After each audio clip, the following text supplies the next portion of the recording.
distance check for June 8, 2025. Nakaka 2 kilometers na ako and I'm not doing running today. Naglalakad lang ako, binibilang ko lang yung steps ko.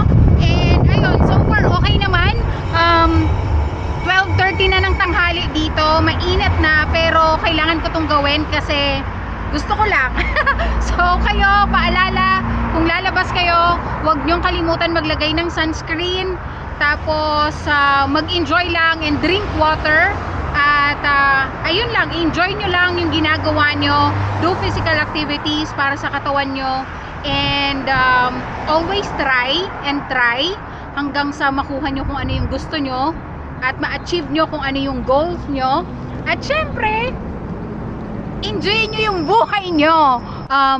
Give yourself a time para mag-workout, gumawa ng mga physical activities, kahit maglakad lang sa labas or running, whatever you want na makakatulong sa physical body mo, do it and go for it! Ako si John, caregiver dito sa Israel.